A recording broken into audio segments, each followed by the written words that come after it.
Seigneur Dieu notre Père, Bwana Mungu baba yetu, avec la joie dans nos cœurs, nous te disons merci. na furaha mioyoni mwetu tunasema asante. Tu nous as fait parvenir à cette journée Ulitufikisha kwa siku ya leo. depuis que nous avons quitté ici le dimanche. Tangu tulitoka hapa Jumapili, Nous avons quitté cette maison, tulitoka hii nyumba, mais nous étions avec ta parole en nous. lakini ndani mwetu tulikuwa na neno yako tu. Nous te sommes infiniment reconnaissants, Seigneur. Hakika tunakushukuru Bwana.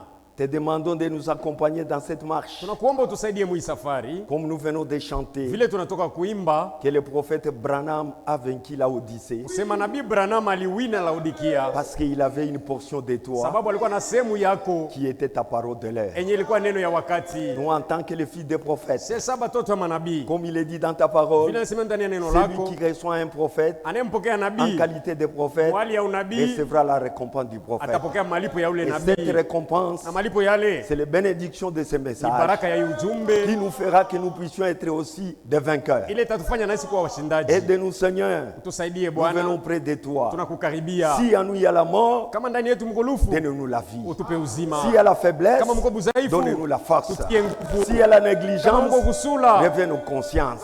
lamusha zamiri yetu. Seigneur, Bwana, nous avons reçu une parole bénie tulipokea neno lenye kubarikiwa, qui doit être réellement bien gérée ile inapasa kuhudumiwa pour que vizuri, ça produise les effets pour lesquels tu l'as envoyé. ili zale makazi ambayo ulitumia. Bénis ton église, Seigneur. Bariki kanisa yako Bwana, Donne-nous des paroles suffisantes tupe maneno yenye kuenea, qui doivent nous servir ile itatusaidia à avoir une bonne assise dans la foi. kweti vizuri ndani ya Parce que imani, le temps est proche. sababu muda ni karibu. Par-dessus tout, Na juu ya yote, pardonne nos péchés et nos iniquités. samea maovu na makosa Bénis yetu. cette parole Bariki au nom neno du Seigneur Jésus-Christ. mjina Bwana Yesu Kristo. Amen. Amen. Mettez-vous. Kaeni, Nous continuons de parler sur le respect. tunaendelea kusema juu ya heshima. Aujourd'hui, je vais m'attarder plus Leo nitakawia kabisa sur l'importance de ce message. pa mafaa faida ya hii ujumbe, C'est ce que Dieu a jugé bon de nous donner dans ces temps. na ni ile Mungu aliona mzuri kutupatia tu hii wakati, Et tous ceux qui ont réussi na ça, bote baliipokea hii ujumbe devant le Seigneur, vous êtes le bienheureux. mbele ya Bwana. Ni kusema mko waheri kabisa. Dieu nous bénit en avance. Mungu yuko anatangulia kutubariki, Et je vous l'ai dit encore, vous êtes les bienheureux. na miambia tena mko baheri kabisa, Vous qui croyez, mwe benye qui kuamini, marchez benye dans kutembea cette lumière du temps. ndani ya hii mwangaza ya wakati. Persévérez, Kankamaneni, vous verrez les résultats là où nous allons. mtaona majibu kwenye tuko tunaenda, Et nous devons vaincre la Odyssée. na tunapasha kuiwina Laodikia, Pas avec nos moyens à nous, sio na manamuna yetu ya bumuntu, pas avec nos capacités. sio na mawezo yetu ya bumuntu. Dieu a mis à notre disposition Mungu aliweka mbele yetu une arme fatale silaha ya nguvu capable de vaincre la yenye Odyssée. naweza kumuwina Laodikia. C'est la parole révélée en notre Ni temps. neno yenye kufunuliwa ya hii wakati yetu. Nous, on n'a pas une parole écrite seulement. Si hatuna na neno yenye kuandikwa tu.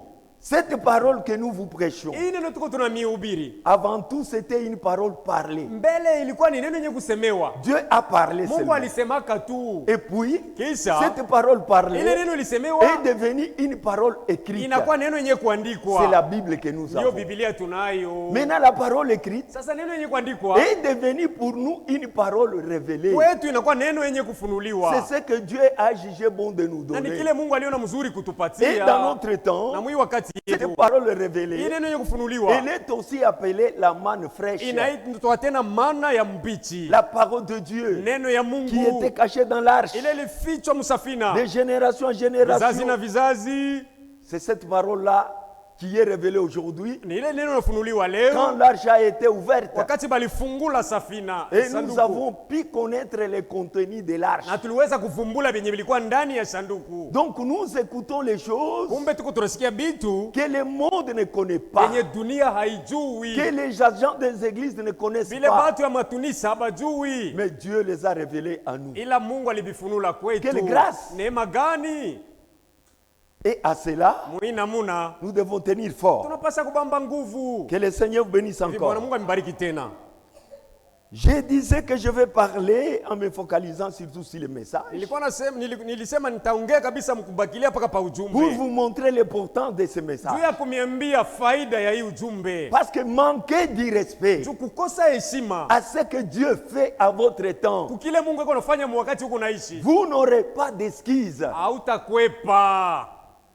Est-ce que vous m'écoutez? Kwa mnanisikia? Vous n'aurez pas d'excuses. Hautaweza kuchola. Croyez à la lettre. Aminieni kama inavyoandikwa. Parce que la Bible dit, Sababu Biblia inasema ça sera précepte sur précepte. itakuwa ni agizo juu ya agizo On ingine. doit croire tout ce que Dieu a dit, Twapasha kuamini kyote Mungu alisema, même des petites choses soient-elles. hata kama inakuwa kitu kidogo kabisa. Croyez, Tunapaswa parce que c'est kukiamini la parole de Dieu. sababu ni neno ya Mungu Et Dieu fera le reste. na Mungu atafanya ile inabakia. Maintenant, pour comprendre ce que Dieu veut de nous, Sasa jua kuelewa kile Mungu anatutakia.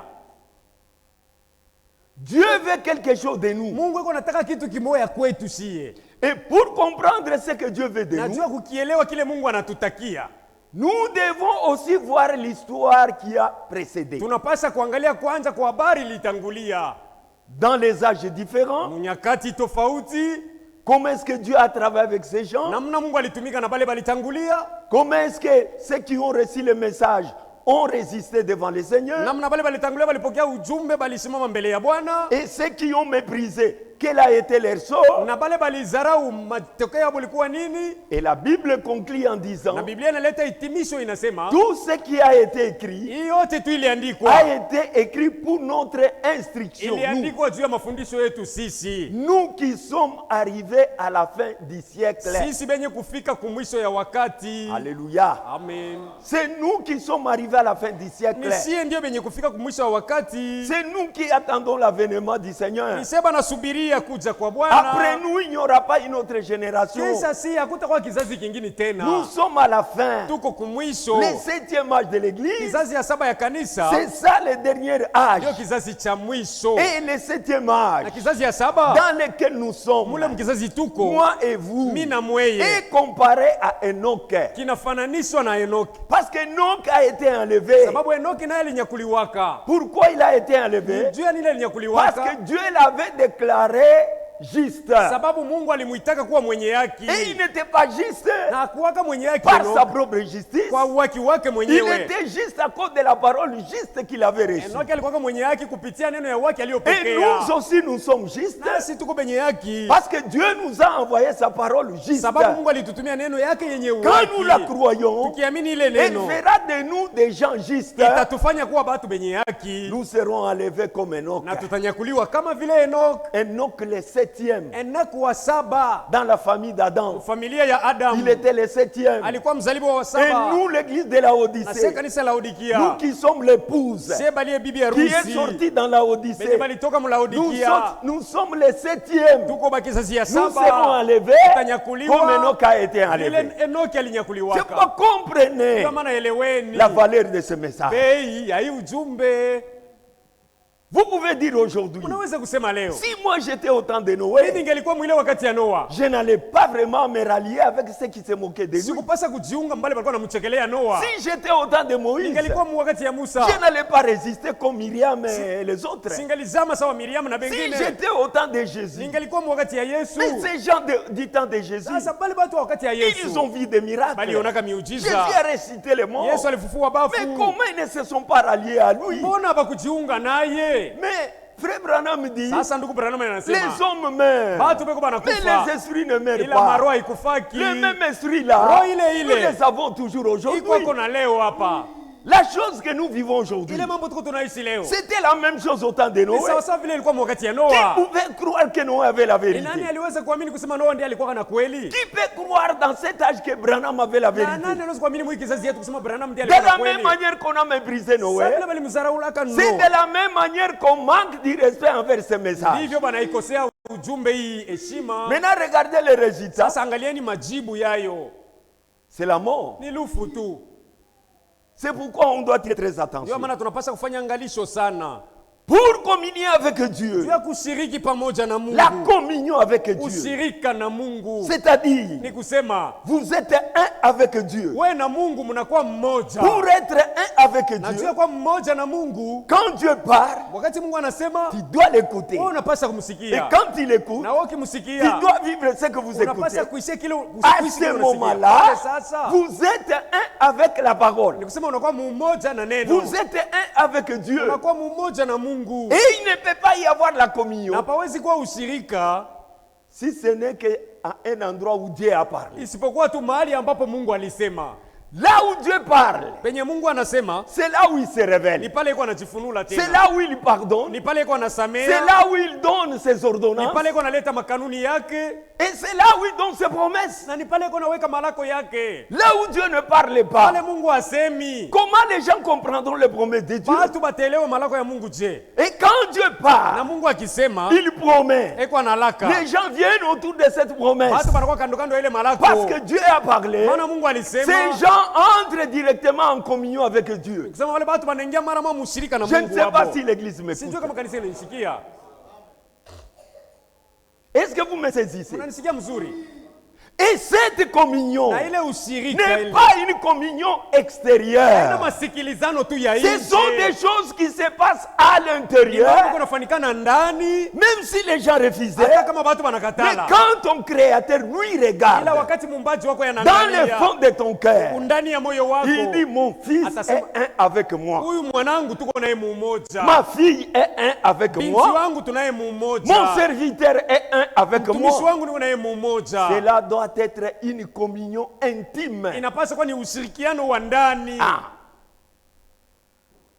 La communion intime avec Dieu. Ushirikiano wa ndani na Mungu. Et quand Dieu ne parle pas, Na wakati Mungu asisemi, on ne peut pas avoir la communion. hapawezi kuwa ushirikiano. Et vous savez que dans cet âge, Dieu a Na parlé. mnajua sema mwiki kizazi Mungu alisema. Qui croit que Dieu a parlé dans Nani cet anaamini âge? kusema mwiki kizazi Mungu alisema? Mettez vos mains à l'air. Tieni mikono yenu juu. Et si vous croyez que Dieu a parlé, Ukiamini kusema Mungu alisema, vivez par rapport à ce que vous écoutez. kumbe uishi kufuatana na kile kiote uko unasikia. Sinon, vous serez en dehors de ce que vous dites. Bila kuishi kile Mungu anasema utakuwa nje ya kile uko unasema wewe. Et Dieu parle comment? Mungu yuko anasemaka je? Il parle au moyen de l'ainsi dit le Eko Seigneur. anasema kupitia ndivyo Bwana anasema. Et là encore, frère Franck dit quelque chose. Pale tena ndugu Frank anaongeza hapo kitu moja. Il dit dans d'autres versions, Anasema mu masemo ingine, on ne dit pas ainsi dit le Seigneur, abandike ndivyo Bwana anasema. on dit ainsi a parlé le Seigneur. Ndivyo alisema Bwana. C'est quelque chose qui était déjà dit Ni kitu kilisemewa hapo kale. et qui se confirme au temps où vous vivez. Kinakuwa na hakikishwa mu wakati ile unaishi. Dieu avait dit, Mungu alisemaka, je vous enverrai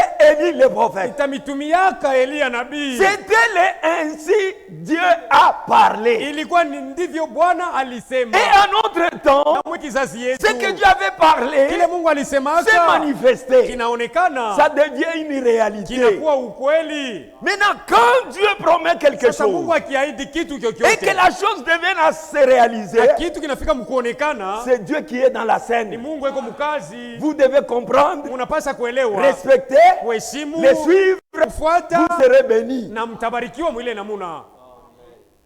Amen. Amin.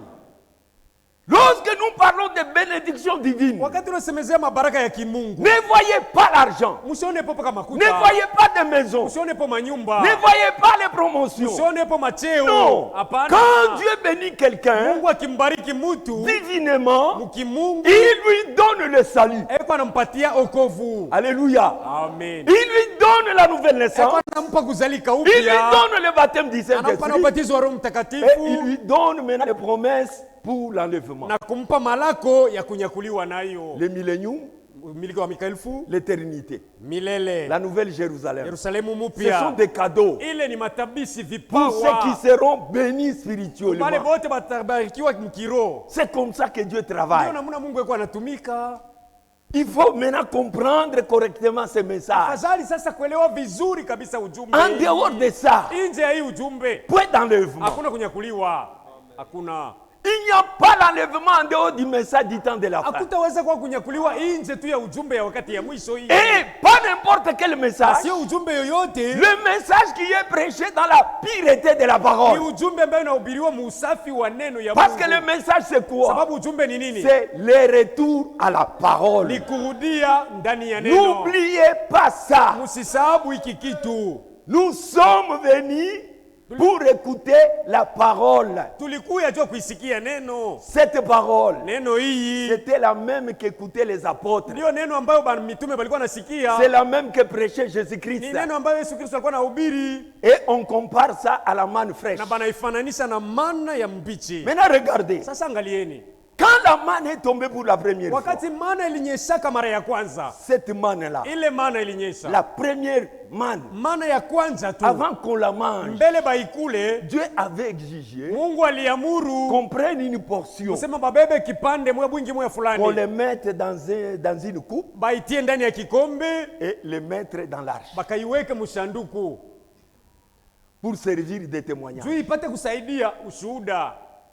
Pendant tout au long de la marche, Kadiri ya safari yabo yote, même en Canaan, hata Mkenani. et Dieu a dit, Na Mungu alisema, lorsque vos enfants vous demanderont, wakati batoto yenu batakuwaka na ça miuliza, c'est quoi? hii ni nini? Expliquez-les ce que je fais dans les déserts. Mubafasirie kile niliyomtendea mjangwa. C'était la manne du témoignage. Ilikuwa ni maana ya ushuhuda. Que Dieu était présent au milieu d'eux. Ilimaanisha kusema Mungu alikuwa katikati yabo. Et cette manne Na ile mana ne pourrissait pas. haikuwa naoza.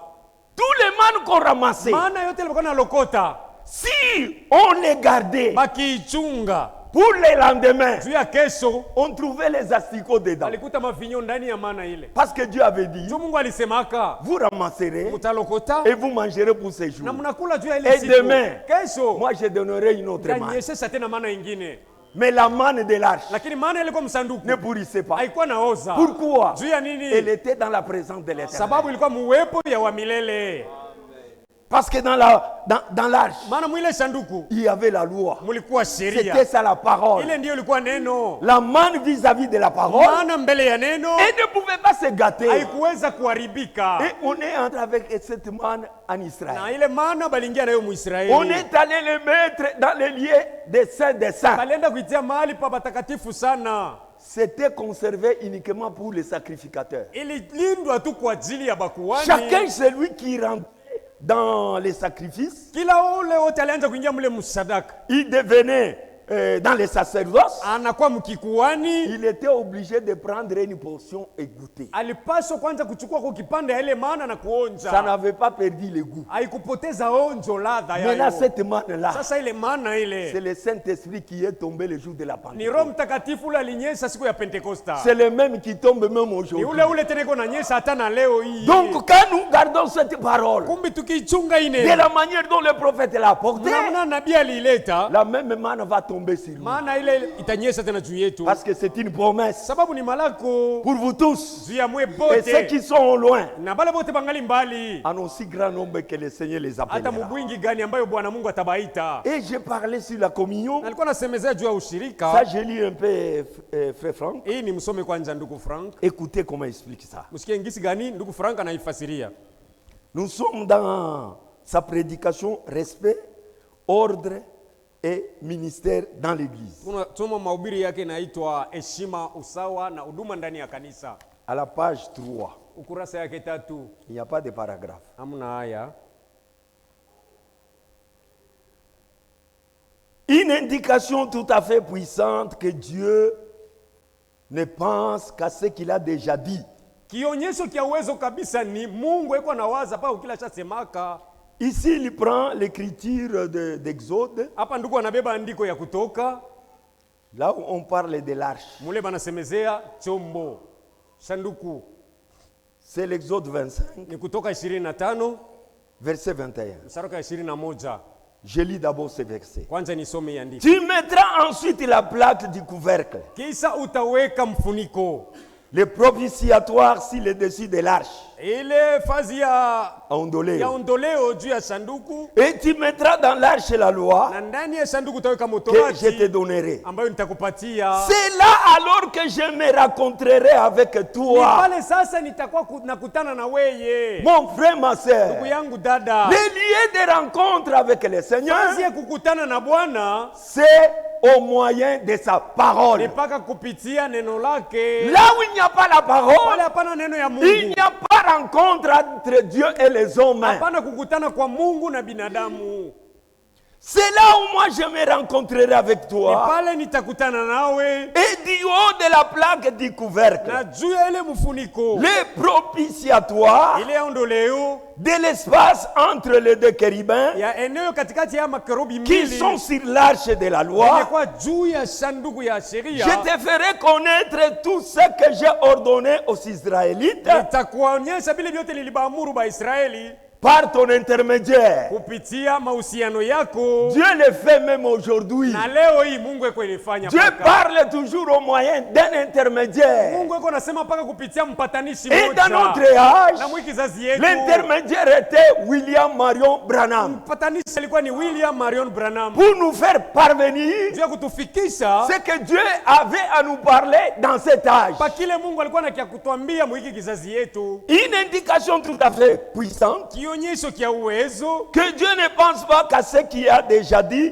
pour révéler à son peuple, ni kusema Mungu eko nakumbuka paka kile ashasemaka juu ya kufunulia kwa taifa yake. pour le transmettre. Juu ya kukitangaza. Mais c'est aussi le lien ici de la communion avec Dieu. Tena ndipo pafazi ya kukutana na ushirika na Mungu. C'est-à-dire, Ni kusema là où il a parlé, pale Mungu alisemea, là où il a révélé sa parole pale Mungu alifunulia neno yake à son peuple, kutaifa yake, là où il a fait des promesses pale Mungu alifanya yake et malako a donné des na ordonnances, analeta hapo makanuni. c'est là qu'il veut qu'il entrera en communion et en relation avec nous. Ni pale anataka kusema atakutana na kuingia mahusiano nasi, Pas autre part. sio pali pengine. Alléluia. Amen. La parole nous a été amenée. Neno balituletea hayo, Dieu nous a révélé ça. Mungu alitufunulia hayo, Dieu nous a donné ses ordonnances. Mungu anatupatia makanuni yake. En croyant en cela, Kuaminia hayo nous entrons en communion avec notre Dieu. tunaingia muushirika na Mungu wetu. À la page 4. Kurasa yake 4, Nous croyons que tunaamini kuwa Dieu a révélé sa parole en ces temps-ci mwili wakati Mungu alifunua neno yake, dans lesquels nous vivons. mwili wakati tuko naishi, Et que la communion avec Dieu ushirika na Mungu ne réside pas dans n'importe quelle chose, hauna mkitu kingine mais dans le fait qu'il s'est tourné vers nous. ila tu mwali Mungu aligeukia kwetu. Tenez ça. Mshike hiki, Dieu s'est tourné vers nous Mungu aligeukia kwetu dans cet âge. mwiki kizazi, Et qu'est-ce qu'il a fait? na alifanya nini? Et il a ouvert l'arche de l'alliance. Na alifungua sanduku ya agano. Moi, je me sens vraiment dans les lieux Hapa célestes. nataka kuinuliwa mahali pa mbingu. Dieu s'est tourné vers nous. Mungu aligeukia kwetu. Frère, Banduku, quand Dieu se tourne vers vous, wakati Mungu anageukia kule huko, c'est que vous êtes en présence de Dieu. kusema unakuwa mbele yake. Dieu aussi est dans votre Mungu présence. na yeko mbele yako. Qu'est-ce qui va vous lier? Ni nini tamiunganisha? C'est sa parole Ni neno yake tu. qu'il a révélée. Ile alifunula L'arche de l'éternel sanduku ya wamilele a été ouverte dans ces temps. ilifunguliwa mwi Regardez wakati. Israël. Angalieni Israeli. Cette arche Ile sanduku qui a été volée par les ile Philistins. balibaka kwa Filistina. Et quand les Philistins avaient cette arche, Wakati wa Filistina walikuwa na ile sanduku, ils étaient bénis, balikuwa wenye même kubarikiwa. s'ils étaient des païens, Hata kama walikuwa wapagano, des circoncis. basi Mais watairiwa. gardez cette arche. Lakini kuchunga tu ile sanduku C'était la présence de Dieu dans leur camp. ilikuwa ni uwepo wa Mungu muyabo nkampi. Et Israël Na Israeli était dans lamentation. alikuwa maombolezo, Parce que la présence de Dieu n'était pas au milieu sababu d'eux. uwepo wa Mungu kuwa katena katikati yabo. Mais quand ils ont passé à aller récupérer cette arche, Wakati balikumbuka kwenda kuibeba, lorsque l'arche est commencé à venir na sanduku ilipokuwa et nakuja entré dans Jérusalem, kuingia mu Yerusalemu, Frère, bandugu, il y avait beaucoup de clameurs, palikuwa mashangio, beaucoup de kabisa. joie, Furaha beaucoup de ilikuwa danses. kubwa. Les Matunda enfants alicheza. dansaient, Batoto balikuwa les wanacheza. mamans dansaient, Bamama beko les wanacheza. papas Baba beko dansaient. wanacheza. Pourquoi? Juu ya nini? Dieu était revenu au milieu Sababu d'eux. Mungu alirudiaka miongoni ni mwabo. Maintenant, cette arche qui a été ouverte, Sasa ile sanduku ilifunguliwa. qu'est-ce qui est Ni sorti? nini litoka ndani? C'est le message du temps de la fin. Toka ujumbe Qui est la wakati parole mwisho. révélée Kwa nini que Dieu kufunuliwa? a restauré dans ce temps. Ambayo Mungu Et alirudisha quand kwenye cette kizazi. parole est rentrée, Ile neno nous lilirudia. tous, Sie nous bote, devons clamer, tunapaswa kushangilia, danser, kuburudika, louer, kusifu, crier, kupata parce que sauti. Dieu est revenu au milieu de Sababu nous. Mungu anarudia katikati yetu. Dieu est revenu au milieu de nous Mungu alirudia katikati yetu au moyen de sa parole. kupitia neno lake. Donc on n'est pas moindre. Kumbe hatuna watu kidogo. Ne vous négligez pas. Usijidharau. Dieu est au milieu de nous. Mungu yuko miongoni mwetu hapa. Et quand la parole de Dieu est sainte Na wakati neno ya Mungu takatifu vient au milieu des gens, inafika katikati ya batu, ces gens-là deviennent saints. bale batu nabo wanakuwa watakatifu. Wala. Là où la parole de Dieu est, Pale neno ya Mungu iko. regardez Moïse. Angalieni Musa. Lorsque Dieu a révélé la parole à Moïse, Wakati Mungu alifunulaka neno kwa Musa, Moïse a eu du respect. Musa alipata heshima kabisa. Qu'est-ce qu'il a fait? Musa alifanya nini? Il a enlevé ses chaussures. Aliondoa viatu vyake, Parce que anakula. la présence de Dieu saint Sababu uwepo wa Mungu takatifu était autour ulikuwa mwile de l'endroit eneo où il se tenait. ya mahali alipokuwa. Cette atmosphère Ile dalili était sainte. ilikuwa takatifu. L'homme même, Mtu il mwenyewe était saint. alikuwa Ses mtakatifu. pensées Mawazo étaient yake saintes. takatifu. Qu'en est-il avec cette Sasa parole aujourd'hui? itakuwa je na hii neno leo? C'est la même parole Ni neno ile qui a été ile révélée ilifunuliwa. là où nous nous tenons. Pale sisi C'est tunasimamia. un endroit saint. Ni mahali Même patakatifu. l'atmosphère est Hata sainte. dalili inapaswa Même patakatifu. nous-mêmes, Hata siye nous peke sommes des saints. tuko Et batakatifu. par là, Na pale nous devons avoir les respects. tunapaswa kuwa na heshima. Kumbe Nous devons avoir les respects. tunapaswa kuwa na heshima Et la crainte. na boka, Comme Moïse l'avait sawa fait. vile Musa alifanya. Il a enlevé ses souliers. Aliondoa viatu Vous vyake. savez, enlever les souliers, c'est Unajua quoi? kuondoa viatu ni C'est nini? le signe Ni d'humilité. alama ya kujinyenyekeza, kushusha. Et nous, Na sie on ne nous demande pas d'enlever nos hapa chaussures. tuombe kuondosha viatu On nous vyetu, demande de nous humilier bana tuomba devant kujinyenyekeza cette parole. mbele ya hii neno. Respectez le message. Heshimieni Tout ce ujumbe. que Dieu dit, Yote Mungu anasema acceptez. Même itikeni. s'il y a de l'avantage, Hata kama mko faida yako, honorez Dieu. mheshimu Mungu, Honorez-les. mupe faida yake Mungu.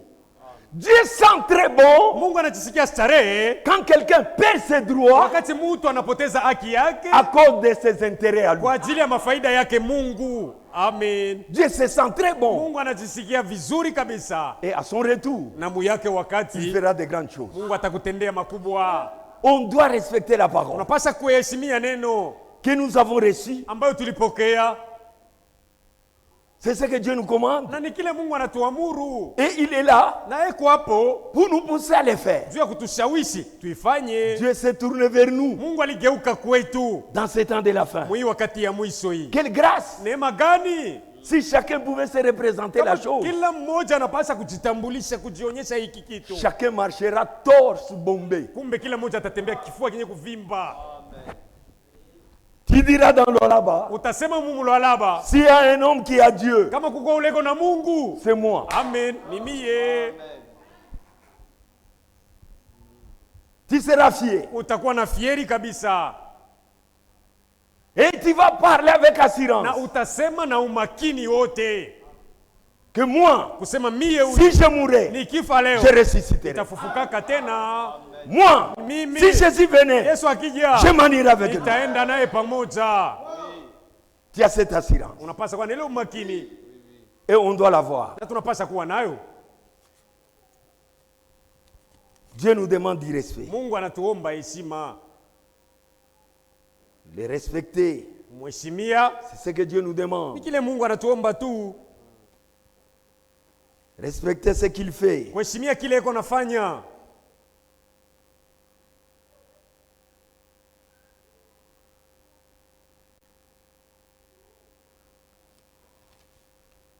Frère Branham, Ndugu Branham donne un exemple d'un homme qui était un noir, il était Sam. analeta mfano ya mtu mmoja alikuwa wa rangi mweusi, jina yake Sam. Il dit le jour où nous serons là-bas, Anasema siku tutakuwa kule, toi Sam, qu'est-ce que tu veux qu'on te donne? we Sam utapenda bakupatie nini? Écoutez cette conversation. Musikie hii maongezi.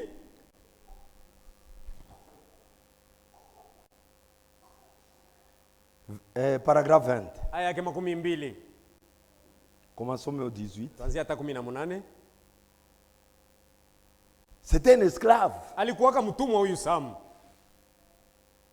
Et il dit à son patron un jour, Akamwambia bosi wake siku il nyingine. dit, le Seigneur m'a appelé Anasema Bwana et il m'a aliniita affranchi. na ananiweka huru. Je suis maintenant libre. Sasa niko huru. Un esclave qui dit à son maître que je suis libre. Mtumwa ule konaambia shefu yake kusema mimi hapa niko huru lwangu.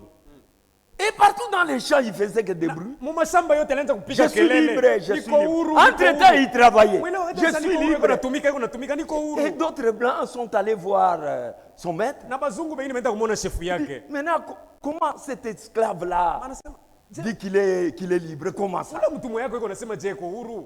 Appelez-le un peu. Umuite On kwanza. l'a appelé Sam. Baliita Sam Sam. est venu. Sam anakuya. On lui a dit, toi, tu es en train de crier partout que tu es libre. Unapiga kelele mahali pote sasa uko Qui huru. t'a affranchi, toi? Nani anakuweka kuwa huru? Mais tu es encore mon Si esclave. ungali mtumwa Il dit, yangu. moi, je suis libre. Anasema mimi niko huru. Jésus m'a affranchi Yesu ashanifungua. du péché. Kuzambi Il m'a lakini affranchi alifungua de la mort. kulufu. Il m'a affranchi Aliniweka des huru. souffrances. Kumateso. C'est pourquoi Ndiyo maana je suis libre. niko huru.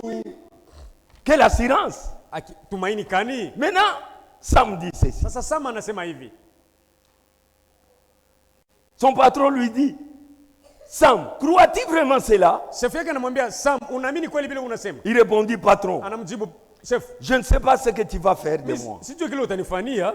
Après ce que je viens de déclarer. Kisa hii mambo mimi natoka Mais je kusema. te dis, Mimi je nakwambia suis un homme libre. niko mtu weko huru. Je suis affranchi de la loi du péché Nishafunguliwa kwa sheria ya dhambi et de la mort. na ya lufu. Son patron lui dit, Shefu yake akamwambia, Sam, Sam, je suis aussi un chrétien. na mimi si niko mkristiani. Tu sais, Unajua? et parce que tu as Dieu, Najua kuna Mungu. parce que tu dis Dieu t'a affranchi Mungu du unasema Mungu péché alikufungula kuzambi et de la mort, na kulufu. que tu es un chrétien Unasema kwa et mkristiani que tu as envie d'en parler à tes na frères. unatamani kwenda kubambia bandugu yako. Je vais aller là-bas Utaenda hako ce matin hii asubuhi ya pour leo. te libérer Juu ni et kufungule signer sasa la proclamation. na kutia saini ya Tu tangazo. peux être un homme libre Utakuwa sa mtu qui huru. ne lié pas personne Ule afungwi na mtu pour aller yeyote. prêcher l'évangile à tes frères. Hubiri injili kwa bandugu yako. Frères, Huku. déclarez votre délivrance. Tangaza ufungulivu wako. Que Satan écoute cela. Shetani asikie na masikio yake. Déclarez votre délivrance Tangaza ufungulivu wako. devant le péché, Mbele ya dhambi, devant la mort, mbele ya lufu, devant toutes mbele ya choses kila kitu. que Christ nous a Sema confiées. Kristo Que alitupatia. Satan attend. Shetani asikie. Il viendra dire, Atakuwa kusema réellement cet homme est libre. kweli mtu eko huru. Si vous ne dites rien, Kama useme hapo kitu. lui ne fera rien. Na shetani hawezi kufanya hapo kitu. Et kingine. Sam, Na Sam, son patron a dit, shefu yake je alimwambia, vais aller maintenant déclarer sasa napenda kwenda kubambia au bureau des esclaves là ile ofisi ya que batumwa. Sam n'est plus Sema esclave, kwanzia hivi Sam ana il est mtumwa libre, tena anabakia il huru. peut aller prêcher l'évangile. Anaweza kwenda kuhubiri injili. Il dit que ce vieil homme prêcha pendant de nombreuses années. Anasema ule mtu mzee Sam alihubiri kadiri ya miaka Un jour, mingi. comme c'est notre destin à tous, Siku ingine sawa vile ni mambo inatufikiaka bote. nous arrivons à la fin de notre route. Tunafikaka kumwisho ya manjia yetu.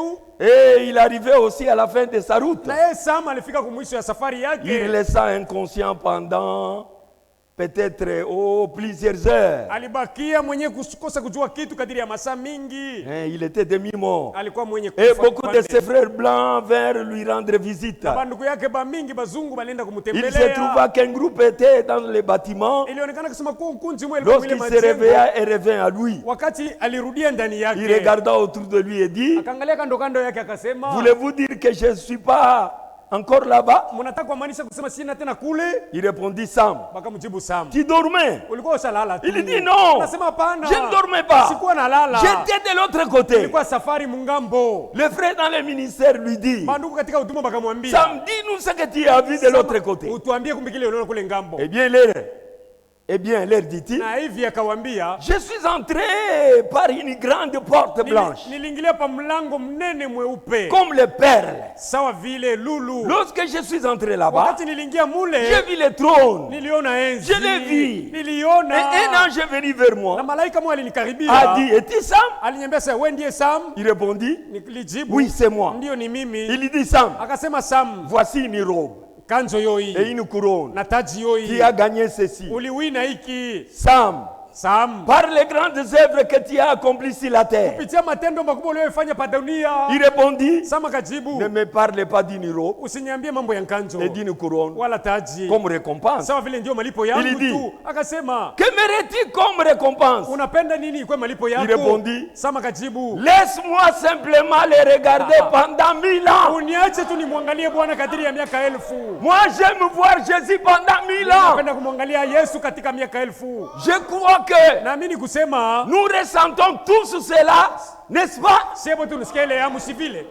Je ne veux pas dire robe, Sitake ni de nkanjo couronne, wala ni taji de palais. wala chumba. J'aimerais seulement les regarder. Natamani kumwangalia tu. J'aimerais seulement les regarder simplement. Natamani kumwangalia tu. Vous savez, Mnajua? ne voulez-vous pas juste cela? Je, na wao upendake kile? J'aimerais les tenir dans la main Napenda kumubamba mumukono. pendant que je les fais. Wakati ile niko Nous naifanya. pourrions les faire ensemble Tunaweza kufanya vile pamoja. et dire, Na kusema, pense à cela, Frénéville. kumbuka hiki ndugu Nevi. Dans quelles conditions nous sommes restés au Mwali tabernacle? gani tulibakilia Par la chaleur et le froid kifukutu na et baridi. tous les restes. Mabaki yote. Mais regardez ici, Sasa angalia huku. qui nous regardons, Ule nani niko le naangalia? Fils de Dieu vivant. Mwana wa Mungu aliye hai. Mais serait-ce pas merveilleux? Ana kitu kama sangao.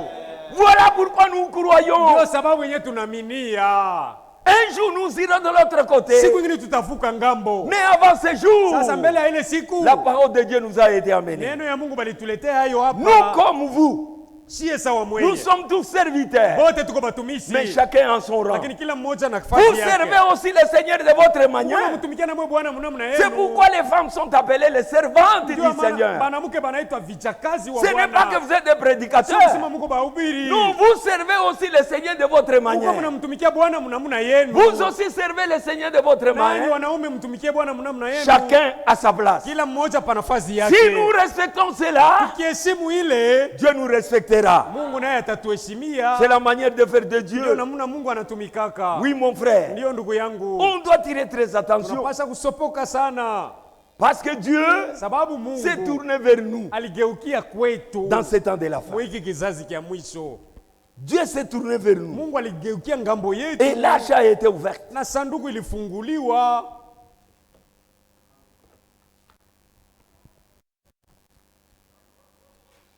Vous ne venez pas passer du temps pour rien. Au kuyake kupoteza wakati yako hapa ya bure. Non, ma sœur. Hapana dada yangu. Non, mon frère. Hapana ndugu yangu. Vous êtes à un bon endroit. Uko fazi pazuri. Amen. Aimez cela. Penda.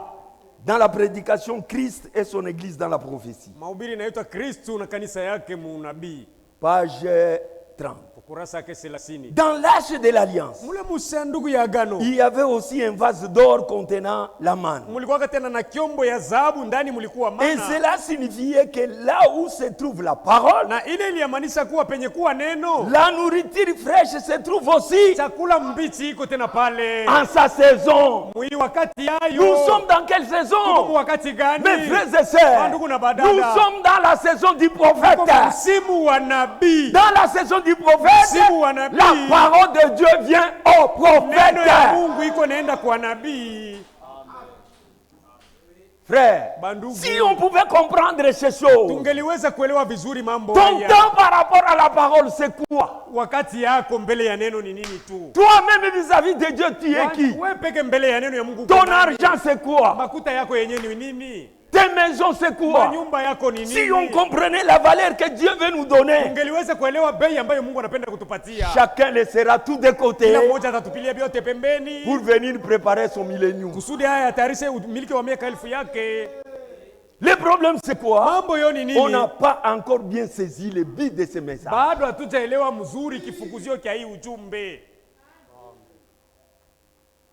La nourriture fraîche Chakula mbichi se trouve aussi en sa saison. iko tena mumsimu mu wakati Dans yayo. chaque âge de l'église, Kila kizazi ya kanisa. le vainqueur Mashindaji se sont nourris de la manne cachée. bali kula ile manya ya kufichwa. Pourquoi la manne est Nini cachée? maana banaificha? Elle est cachée aux sages et aux intelligents, Inafichwa kupenye akili na elimu. mais révélée aux enfants. Lakini afunuliwa kwa watoto C'est kidogo. pourquoi ils ne comprennent pas Ndio cela. maana hapo habeielewi. Ce n'est pas pour eux, Sio juu yabo c'est tu. pour vous. Ni yenu mweye. Amen.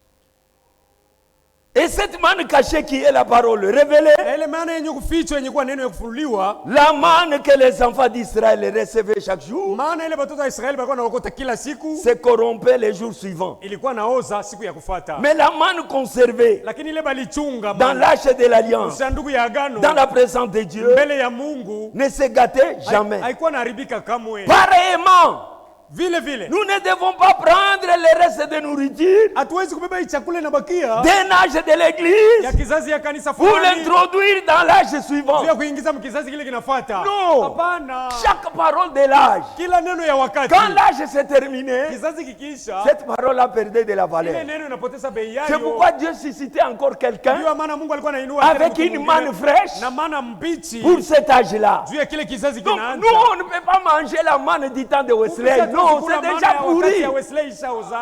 C'est déjà gâté. Ile isharibika. On ne peut pas manger la manne du temps de Martin Luther. Hatuwezi kula manne ya wakati ya C'est Martin déjà Luther. gâté. Ishachacha. Nous avons une autre manne Kuna manne qui ingine est fraîche, yenye kwa ingali mbichi que Dieu a fait tomber à notre ambayo temps. Mungu alinyeshesha wakati yetu. C'est celle dont nous nous Ndio nourrissons. maana ambayo tuko tunakula hapa. C'est ça le message. Ndio yenye ujumbe. Quand quelqu'un comprend ça, Mtu akielewa hivi il ne peut pas vendre son droit d'aînesse. hawezi kuuzisha haki ya mzaliwa wake Il ne peut pas être un chrétien à bon marché. hawezi kuwa Mkristo ule banabeba mpepo yote. Un waovio, ko waovio. Non, non. Rien, hapana. Qu'est-ce qui fait la valeur? Ni nini kunaleta bei?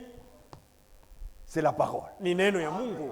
C'est ce qui nous donne de la Ndio valeur. inatupatia ko bei. Si vous respectez cette parole, Kama wewe unaheshimia tu hii neno, ça vous donnera de la valeur. itakupatia faida yako. Vous, nos sœurs, Mweba dada yetu, le païen ne viendra pas jouer avec vous. mpagano hawezi kwa kukuchezea.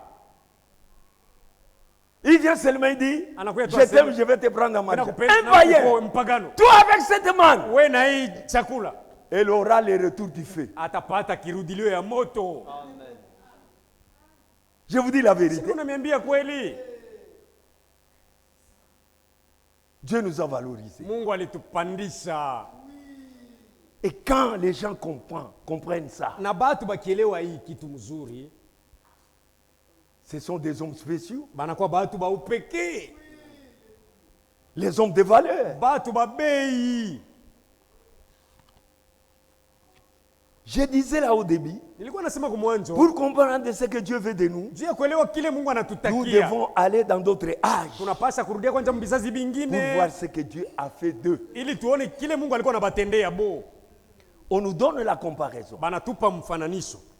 parce que nous parlons du respect du message. Juu tuko nasemezea yule ya heshima ya ujumbe, Respecter ce que Dieu a fait en notre temps. kuheshimia kile Mungu alifanya mwi wakati yetu.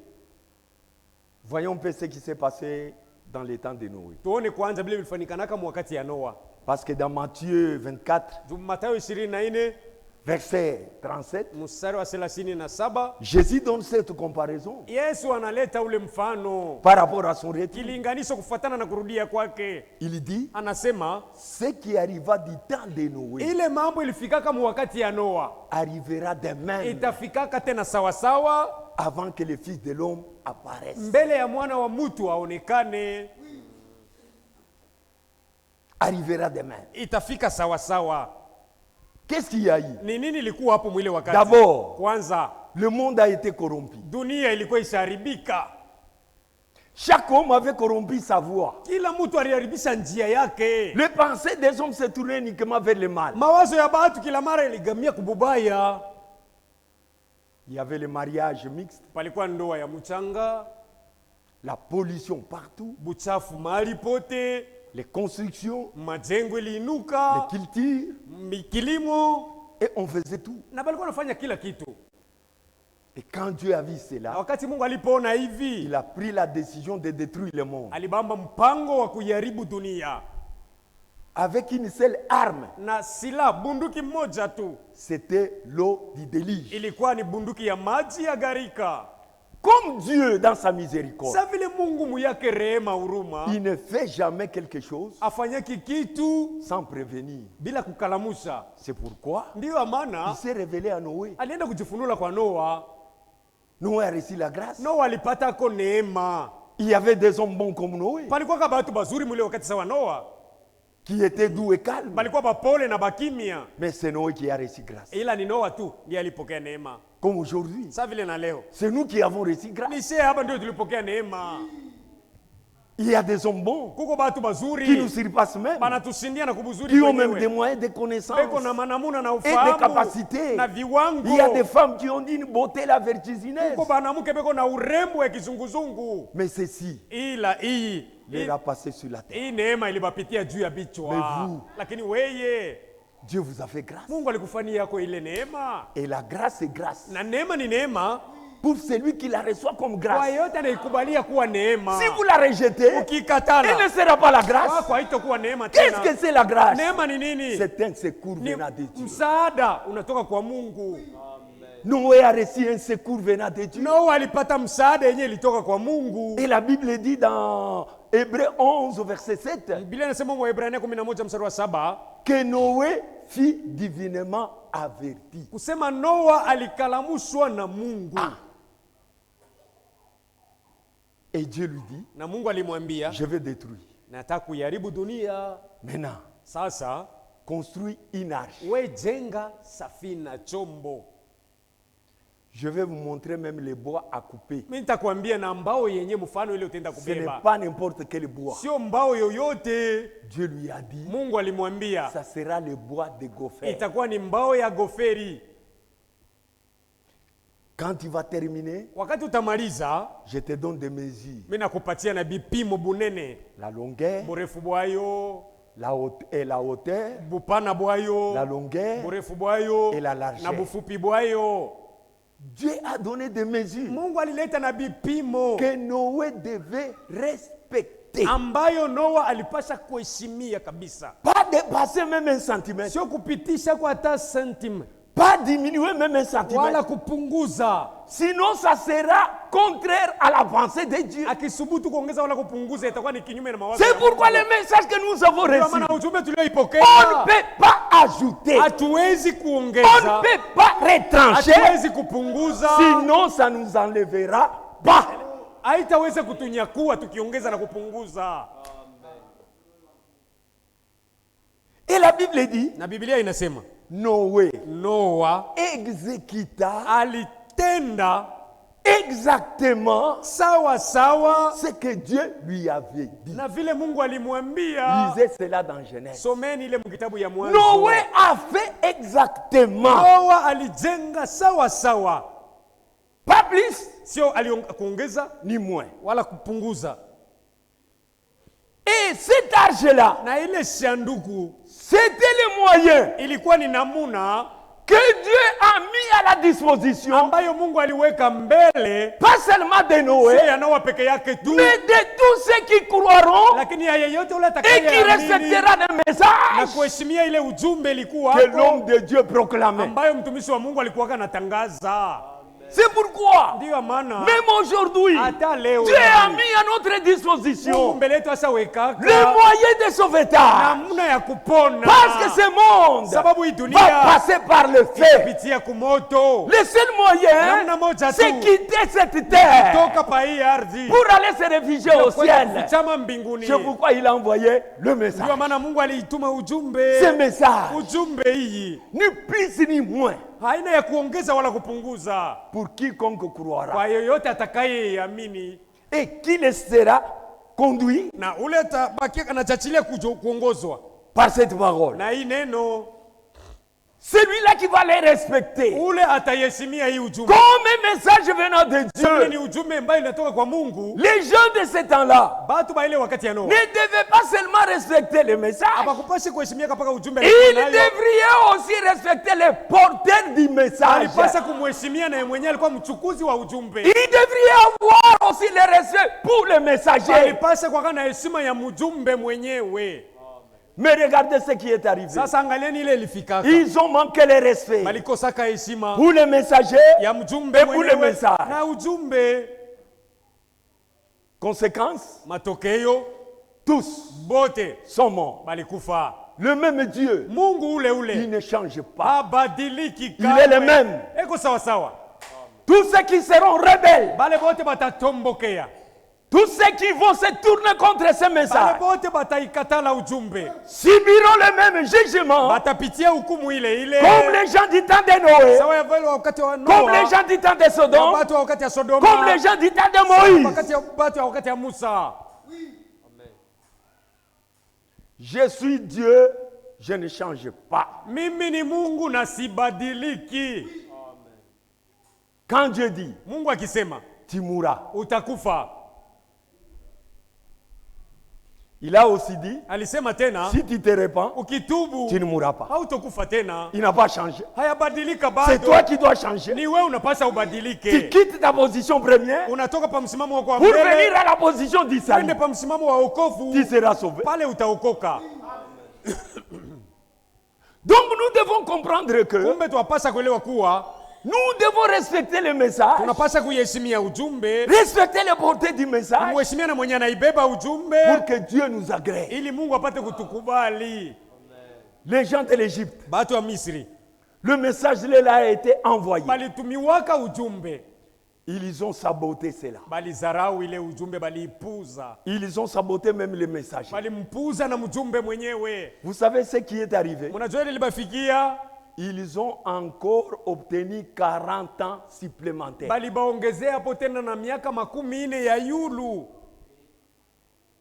Vous savez, Moïse est rentré quand? Mnajua Musa alirudia wakati gani? Il a quitté l'Égypte à 40 ans. Mumisri alitoka mo na miaka 40 Il a ya fait 40 ans dans le désert. mujango, anafanya mo tena miaka C'est à 40. 80 ans que Moïse est rentré en Ni Égypte. mu miaka 80 Musa alirudia mu Misri. Donc ils ont eu à souffrir encore 40 ans. Kumbi baliendelea kuteseka tena zaidi ya miaka 40. Pourquoi? Juu ya Ils nini? n'ont pas reconnu le temps où Dieu les a visités. Sababu hawakuvumbulaka wakati ambayo Mungu alibatembeleaka. Si vous aussi, Kama nanyi et vile moi y compris, na mimi nous kuamo, ne reconnaissons pas le temps de notre tunakosa kuvumbula visitation, wakati ambayo Mungu anatutembelea, nous subirons le même sort que ces gens-là. tutapitia matokeo moya moya sawa ya bale batu wa Et ceux kumisri. qui sont sortis, Na bale balitokaka, ce n'est pas la génération-là qui avait refusé Moïse. sio kizazi kinye kilimkatalaka Musa. Tous sont morts. Bale bote balimkatalaka, C'était balikufa. une nouvelle Ilikuwa génération. ni kizazi kia sasa. Même nous, j'ai toujours dit, Na si nasemaka kila mara, reviens-nous dans ces messages bale ba zamani mui ujumbe, qui prend ce message comme si ça venait de chez eux. bale beko nabeba ujumbe sawa vile Ils litokea commencent à kwabo, faire de ce message tout ce qu'ils veulent. banaanza kufanya nayo kile En banataka, se couvrant des citations comme si c'est eux qui avaient apporté cette parole. kujifunika manakuu ya nabii sawa vile ni bo balileta. Ils commencent à mettre l'obstacle à la marche de l'épouse. Ni kusema beko nakaa kikwazo msafari ya bibi harusi, Ils seront tous exterminés. bote bataisha. C'est la nouvelle génération Ni kizazi kia qui sasa viendra, kile qui est kitafika, sage, kenye kuwa na hekima, poli, kia heshima, discipliné, kenye kuwa na qui discipline, croira ce kile message, kitayaminia ujumbe c'est cette hii, génération na ni kile qui kizazi ira dans l'enlèvement. kitanyakuliwaka. Croyez ça Aminieni et hivi vous verrez que ça va s'accomplir. na mtaona kama hii mambo ipaka itatimilika. Que Dieu bénisse. Bwana Mungu Nous amibariki. nous arrêtons par ici. Tunasimamia On hapa, continue demain. Dieu voulant. tutaendelea kesho Mungu akitaka.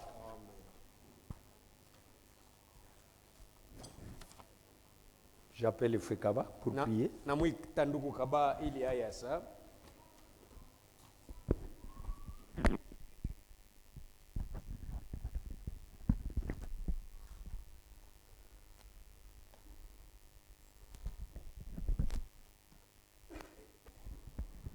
Merci Seigneur, merci, merci Seigneur, merci Seigneur, merci, merci, je n'ai rien et donné, mais je ai dit merci, oui, merci Seigneur. Merci. Baba Mungu uliokuwa juu mbinguni, Seigneur Dieu qui est aux cieux, tunakushukuru, tunakupigia asante ya mingi sana nous te remercions et nous te disons grand merci kwa kuweza kutongoza kusudi tupate kuya ndani ya nyumba yako. de nous avoir conduits pour que nous puissions venir dans ta maison. Ni fadhili we Mungu uko nashuka juu ya kuweza kuinstruire bako batoto. C'est le lieu où tu descends pour instruire tes enfants. Ni fashi we Mungu uko nashuka juu ya ushiriki kupitia neno lako ulituma mwi wakati ya mwisho. C'est là où tu descends pour la communion avec ta parole que tu as envoyée dans ce temps de la fin. na mwili namuna tukunaelewa kusema kweli unetupenda. De ce fait, nous comprenons que réellement tu nous aimes. Ni maneno ya vya kweli na istahiliwa kufunuliwa kwa kila mmoja. Ce sont des paroles vraies qui ne sont pas dignes d'être révélées à tout un chacun. Inaistahiliwa ipate kufunuliwa kwa kila mmoja, Cela est digne d'être révélé à tout un chacun. kujua kusema fasi ile we Mungu kunashuka unajifunua ndio fasi peko ushiriki. C'est pour dire que là où tu te révèles, là il y a la communion. Ni kusema we Mungu unasema shi tunakuelewa na shi tukisema unatuelewa. C'est lorsque toi tu parles, nous te comprenons et nous nous parlons, tu nous comprends. Maana kusema tuko msafari pamoja na mbinguni. Là nous sommes dans le même voyage avec toi. Maneno haya inastahili kufunuliwa Mungu wetu. Ces paroles méritent d'être révélées, notre Dieu. Kusudi kila mmoja apate kuya na boka mbele ile Mungu unafanya. Afin que chacun puisse avoir la crainte envers ce que tu es en train de faire. We Mungu hali yako ni ya unyenyekevu. Toi, Dieu, tu as comme nature l'humilité. Kwa parfois kama unasema iko natupita muyetu akili Mungu wetu. Voilà pourquoi lorsque tu t'exprimes, cela surpasse notre entendement. Juu unasemaka na unyenyekevu wa moyo. Car tu parles avec simplicité de cœur. Juu ya ile tunakushukuru. Pour cela, nous te disons merci. Parce que masauti ya wakati ya mwisho, car les paroles du temps de la fin ilipata kufazi mumamio yetu. Ont trouvé de place dans nos cœurs. Hata kama dunia iwezi kuikatala, même si le monde a pu rejeter cela, tunaipatia sababu dunia. Nous donnons la raison au monde. Juu neno lako haikuja juu ya bantu bote. Car ta parole n'est pas venue pour chacun, pour tout le monde. Wakati ya Noa neno lako ilitumwa ni juu ya Noa na wale bote walikuwa bateule mwile wakati ya Noa. Au temps de Noé, la parole fut envoyée seulement pour Noé et pour les élus du temps de Noé. Mandio wanasema Noa alipokele neno ya wakati yake, alishikwa na boka kabisa ndani ya moyo wake. La parole de Dieu dit que lorsque Noé a reçu la parole de son temps, il fut saisi d'une crainte dans son cœur. Na mnamuna kuweza kutumika na mnamuna kuweza kujiongoza, Noa alionyesha kusema alishikwa na boka juu alipata ufunuo ya wakati. Et même dans sa manière de travailler, de se conduire, il montrait qu'il a reçu la crainte selon la révélation de son temps. Mitume ya wakati yako Seigneur. Les apôtres de ton temps, Seigneur. Wakati tubakaribisha kuneno ya wakati, lorsque tu les avais fait approcher de la parole de leur temps, makazi, ils ont pu abandonner leur travaux. Na boka, ils ont pu être saisis de la crainte. Et ils avaient compris que ces paroles-là étaient vraies. C'est ta seule manière d'agir. Nous de même qui sommes à la fin de cet âge, dans cet âge où tu nous avais promis la restauration de la parole, et par cette parole, toi Dieu, tu es venu au milieu de nous, tu es devenu notre Père, et nous sommes devenus tes enfants. Aide-nous Seigneur, car les paroles dont nous avons cru sont vraies. Avoir du respect, avoir de la considération devant ce que tu es en train de faire dans ton temps. Cela n'est pas donné à tout le monde. Cela est donné à une minorité, et cette minorité, c'est l'église épouse. C'est ce que nous sommes, notre Dieu. À combien de fortes raisons cette parole est méprisée des hommes? Combien de fois cette parole ne trouve pas place dans les cœurs de gens? Combien de fois cette parole n'est pas acceptée dans les dénominations? Parce que cette parole n'a pas été faite pour eux. Voilà pourquoi il manque du respect. Mais pour nous, ça ne doit pas être ainsi. C'est une parole qui nous concerne. Nous dont tu avais su que nous devons le croire en ce temps. Maintenant que nous puissions marcher comme étant des gens éveillés. Tu veux que nous puissions être saisis de ces respects. De cette façon-là, tu nous béniras. Quand même dans le charnel, lorsqu'un homme fait une chose importante et que les gens méprisent la chose dont il est en train de faire, cela ne peut pas le réjouir. Mais lorsque quelqu'un accomplit une chose importante et que les gens respectent cela, cela lui donne de la joie. Merci beaucoup notre Dieu. Cette chose-là nous a manqué dans notre christianisme. tulibeba hii neno ya wakati Nous avions pris cette parole de tunaiweka temps. mubisela. Nous avons fait cela une coutume. Oui Seigneur, Ndio Bwana. parce que ile wa Mungu anaweza kuchunga heshima Car toi, dont tu attendais le respect, kwa kutembea mwima sauti unasema, en marchant dans cette parole dont tu as dit, kwa kuregele kila tendo kufuatana na sauti ulituma, en réglant chaque acte selon la parole dont tu as envoyé, hatukuifanya Mungu wetu. nous n'avions pas fait cela. Tunakuwa tu bantu ba Nous nje, sommes devenus des gens du dehors, sa bantu bote. comme tout homme. Me heshima kukile wa Mungu Mais nasema le respect à ce que tu as dit, inetukosa katikati. cela nous a manqué. Sasa kwa kuko fujo katikati Voilà pourquoi il y yetu, a du désordre. kuna kwa madivision katikati Il y a des yetu, divisions au milieu de nous. kuna kuwe kila mtu anaenda munche yake. Chacun marche bon lui semble. Et pourtant ujumbe kutuma mwile namuna Donc le message n'a pas été envoyé comme ça. ilitumwa na kifukuzio moja ya upekee Cela a été envoyé avec un but ya kuweza spécial kukusanisha kanisa bibi harusi, de rassembler, d'unir l'église kuiongoza épouse, ndani ya ushiriki, la conduire dans la communion, ndani ya umoja, dans l'unité, juu ya kuweza kumulaki Yesu Kristo mama wewe. pour rencontrer Jésus-Christ dans les airs. Merci Seigneur. Sante Bwana. Bariki chombo lezo kutumia, Bénis l'instrument que tu as utilisé. bariki ile nafsi pokea masauti. Bénis chaque âme qui a reçu ces paroles. Ainsi tunasukuliza kuyetuma nyumba, Nous voulons rentrer dans nos maisons. kutulinde njiani, Protège-nous en route. mu jina la Yesu Au nom Kristo. de Jésus-Christ. Amen. Amen. Bwana Mungu atubariki. Que Dieu nous bénisse. Twende na salama ya Bwana. Allons tous dans la paix du Seigneur.